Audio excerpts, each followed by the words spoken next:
मैं आपको बड़ा भाई मानती हूँ राकेश भैया, शक्कर खत्म हो गई है, अब आते वक्त ले आइए, और ये मम्मी जी की दवाई भी। नेहा ने अपने जेठ को बाहर जाते हुए रोक कर कहा। सुमिता जी ने सुन लिया। यह क्या बहू, राकेश तुमसे बड़ा है और तू उससे ही आदेश दे रही है। ये काम तू भी तो कर सकती थी। जेठ को काम बता रही है, उसे पहले ही दुकान के लिए देरी हो रही है। थोड़ा पल्लू नीचे कर और अब अपना काम कर, ज्यादा बात मत किया कर। नेहा चुपचाप रसोई में आ गई। सब लोगों के लिए खाना तैयार करना था। कहने को घर में सब हैं, फिर भी उसका मन नहीं लगता। उसके पति आशीष जब से बाहर काम ढूंढने गए हैं, तब से वो अकेलापन महसूस करती है। घर में कहने को सास ससुर जेठ जेठानी उनके बच्चे हैं, पर वो सबके बीच रहकर भी अकेली है। अभी शादी को 6 महीने ही तो हुए थे।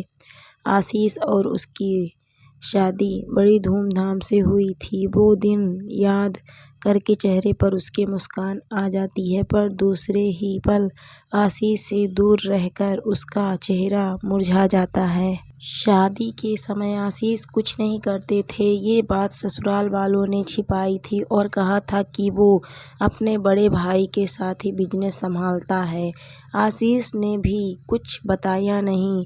शादी के बाद कुछ दिन तो ठीक निकले, पर धीरे धीरे सबने अपने रंग दिखाने शुरू कर दिए। नेहा पर सब घर के काम का बोझ डाल दिया और आशीष भी सबके कहे अनुसार घर के और बाहर के काम करता था।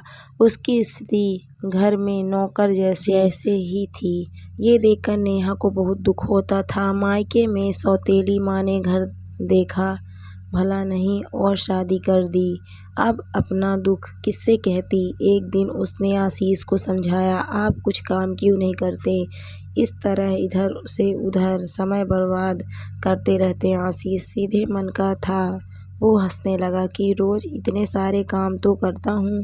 भैया के बिजनेस का सामान इधर से उधर ले जाता हूँ, साथ ही गेहूँ पिसवा कर लाता हूँ, दूध लाता हूँ, बच्चों को स्कूल छोड़कर आता हूँ और वापस भी लाता हूँ, राशन का सामान लाता हूँ, साथ में घर के इतने सारे काम करता हूँ। सुबह से रात तक लगा रहता हूँ। हाँ, आप लगे रहते हो, लेकिन इसके लिए आपको कोई सैलरी नहीं मिलती है। पता नहीं क्या कारण रहा कि आपने पढ़ाई करने के बाद भी नौकरी नहीं की और बिजनेस भी नहीं किया। मैं नौकरी के लिए बाहर गया था, पर अकेले मेरा मन नहीं लगा, तो भैया ने कहा कि वापस आ जा और मेरी मदद करवा देना। नेहा फिर बोली, वो भी ठीक है, पर उसके लिए आपको सैलरी तो नहीं मिलती है।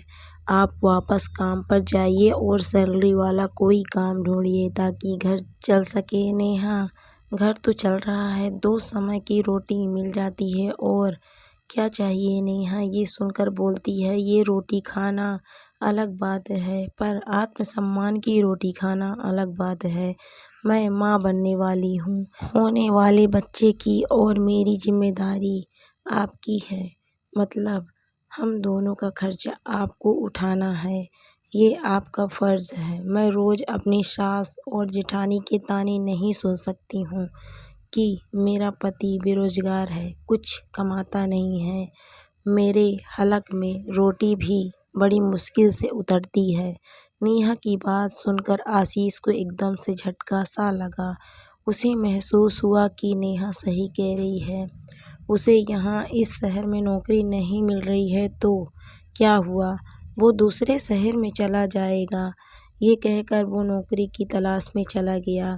उसके एक दोस्त ने उसे अपने पास बुला लिया ताकि वो वहाँ पर रहकर नौकरी ढूंढ सके। परिवार वालों ने बहुत समझाया कि मत जा, तुम दोनों को खाना तो मिल रहा है और क्या चाहिए, पर नेहा ने समझाया कि खाने के अलावा और भी ज़रूरतें होती हैं। फिर बच्चा भी हो रहा है, उसकी जिम्मेदारी भी तो बनती है। बड़े भैया तो अच्छे हैं, पर भाभी नहीं चाहती कि आप उनके साथ काम करें। भाभी का व्यवहार थोड़ा अलग है। आशीष ने शहर जाने की तैयारी कर ली, तब नेहा से कहा, यहाँ तुम्हारा ध्यान कौन रखेगा। राकेश भैया, वो बहुत अच्छे हैं, बिल्कुल बड़े भाई की तरह मेरा ख्याल रखते हैं। आप चिंता मत करिए, आप नौकरी ढूंढने जाइए, आपको ज़रूर सफलता मिलेगी। आशीष को मम्मी पापा ने समझाया पर वो नहीं रुका, उसे अपनी जिम्मेदारी पूरी करनी थी। जब से आशीष गया था तब से उसके मम्मी पापा नेहा से भी नाराज़ रहने लगे। उन्हें लगता था कि बहू ने आते ही बेटे को हमसे दूर कर दिया। बेटा भाग भाग कर सारे काम कर देता था, पर अब वो सारे काम कौन करेगा। उनका बेटा नौकरी करेगा और फिर बहू को लेकर अलग हो जाएगा तो बुढ़ापे में भी कौन सेवा करेगा। हालांकि वो अपने बड़े बेटे और बहू के साथ रह रहे थे। वहीं नेहा की सोच थी कि जिस पति के भरोसे वो ससुराल में आई है, अगर वो ही उसकी जिम्मेदारी नहीं उठाएगा तो वो और उसका बच्चा किसके भरोसे पलेंगे। नेहा की सास ने उस पर इल्ज़ाम लगाया कि बहू तो हमारे साथ रहना ही नहीं चाहती, इसीलिए बेटे को दूर कर दिया। नेहा सब चुपचाप सहन कर रही थी, क्योंकि उसे अपने बड़े भाई समान जेठ जी का सहारा था। नेहा गर्भवती थी तो ज़्यादा काम नहीं कर पाती थी, थक जाती थी तो राकेश उसे आराम करने को कहता, तो ये सुनकर अनु जल भुन जाती थी। उसकी पत्नी, आप मेरे पति हो तो आपको नेहा का ख्याल रखने की कोई ज़रूरत नहीं है। उसका ख्याल रखने वाला उसका पति तो दूसरे शहर चला गया है, वो हमारे भरोसे थोड़ी इस घर में आई है। एक दिन उसका बड़ा जी मचल रहा था, उसकी कुछ चटपटा खाने की इच्छा हो रही थी तो उसने राकेश को फ़ोन किया, भैया आते वक्त शर्मा की दुकान वाले गोलगप्पे ले आइए, आज बड़ा मन कर रहा है। राकेश ने घर आते ही पैकेट नेहा को दे दी। सब लगभग सो चुके थे। नेहा अपने कमरे में बैठकर गोलगप्पे खाने लगी तो अनु की नज़र उस पर पड़ गई और उसने घर में कोहराम मचा दिया। ये तो मेरे पति को मुझसे छीन लेगी, इसके तो लक्षण सही नहीं हैं। इसने तो मेरे पति को अपना गुलाम बना लिया है। मैं अब इस घर में नहीं रह सकती हूँ। तुझे राकेश ही मिला था? अरे वो तेरा जेठ है, अपनी चटोरी जीभ को काबू में नहीं रख सकती क्या? गोलगप्पे नहीं खाती तो तेरा बच्चा मर तो नहीं जाता।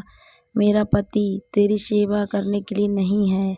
और अनु अनाप शनाप कहने लगी। नेहा की आंखों से आंसू बहने लगे। भाभी, मैंने भैया से कुछ मंगवा लिया तो क्या हो गया? मैं भैया को दिल से अपना बड़ा भाई मानती हूँ।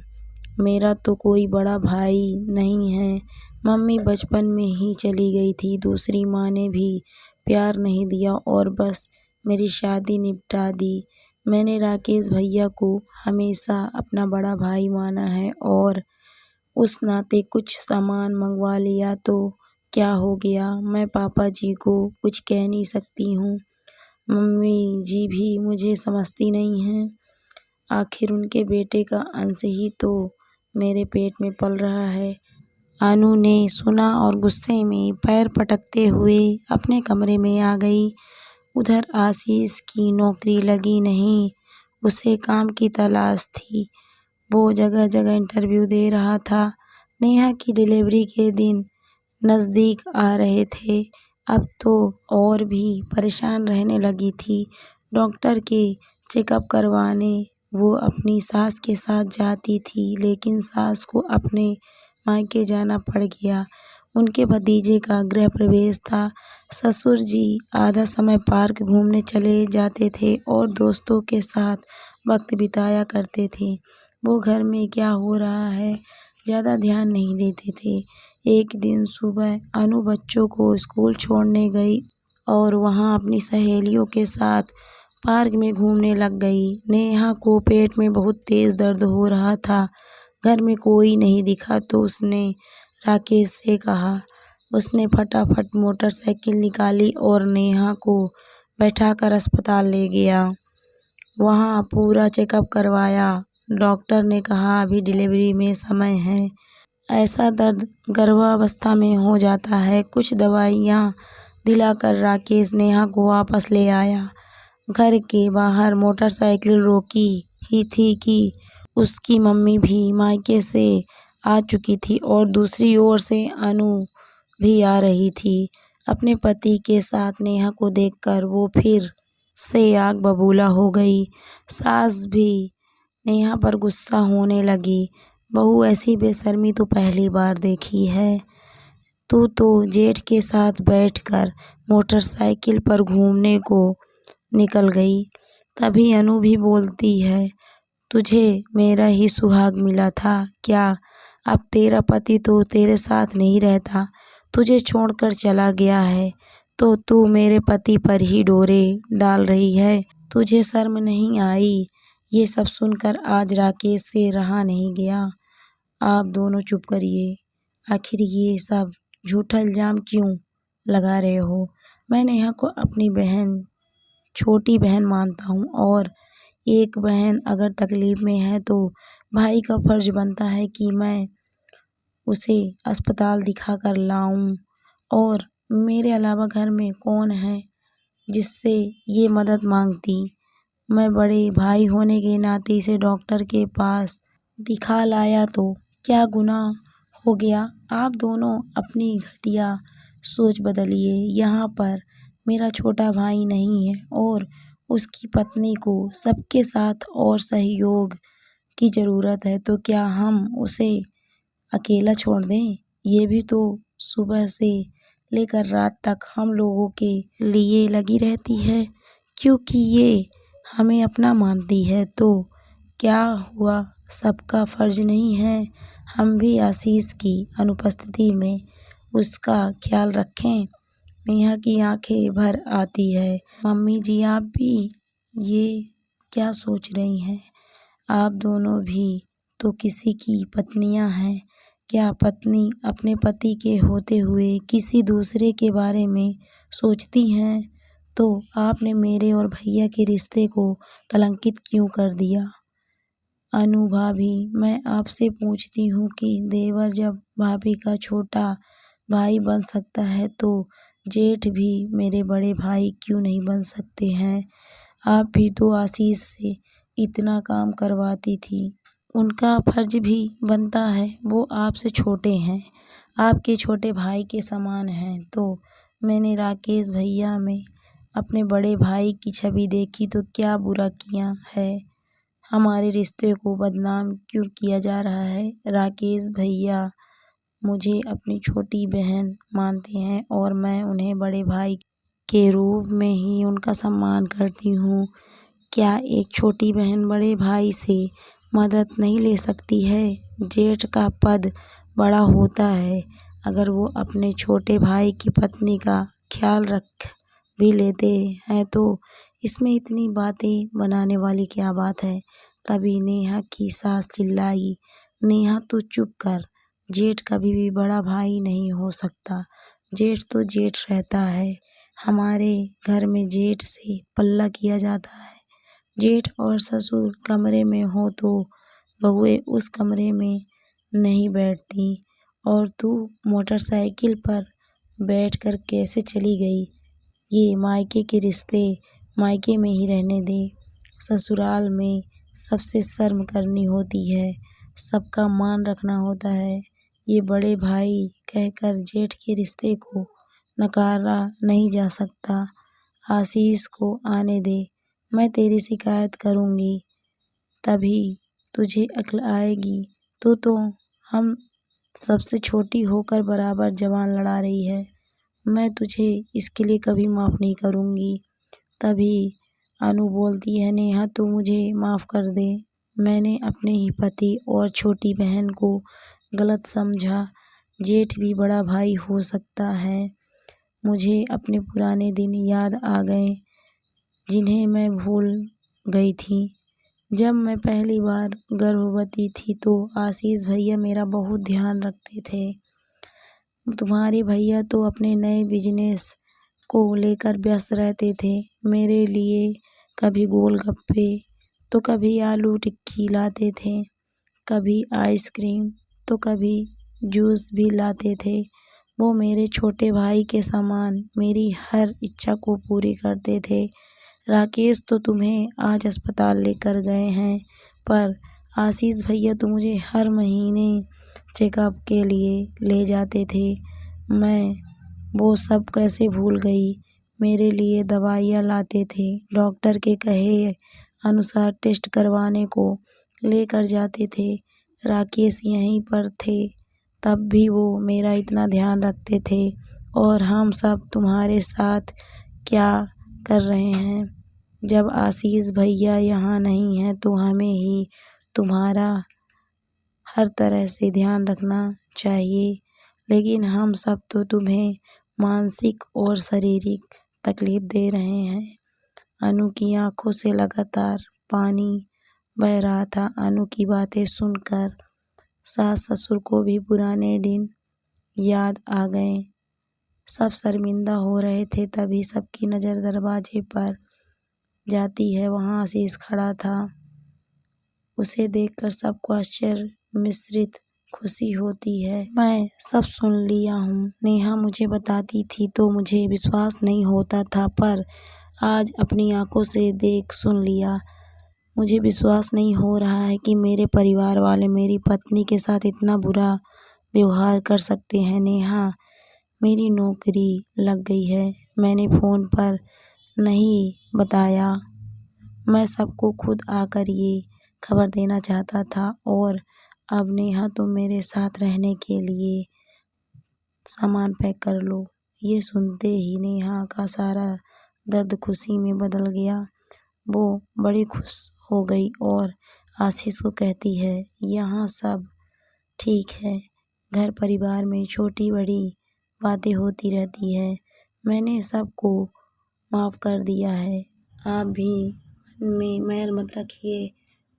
अभी आपकी नई नौकरी लगी है, घर बसाने में कुछ समय लगेगा।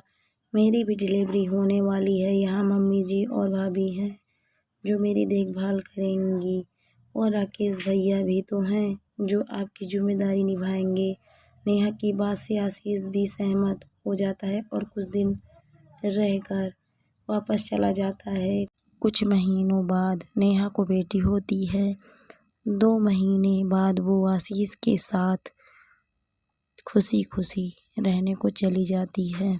पर हर राखी पर वो राकेश भैया को राखी भेजना नहीं भूलती थी। घर की छोटी बहू घर की बेटी बन जाती है। खुशियों को बाहर नहीं, घर में ही तलाशना चाहिए। खुशियाँ घर में ही बसती है। दोस्तों, जब छोटा देवर भाई हो सकता है तो बड़ा जेठ भी बड़ा भाई हो सकता है। दोनों ही रिश्ते पवित्र हैं। दोनों ही रिश्तों की अपनी गरिमा है। रिश्ते तो वैसे भी प्यार और विश्वास से ही निभते हैं। दोस्तों, कहानी आपको कैसी लगी कमेंट करके ज़रूर बताइएगा। अगर कहानी अच्छी लगे तो वीडियो को लाइक शेयर ज़रूर करें। Thank you for watching my video.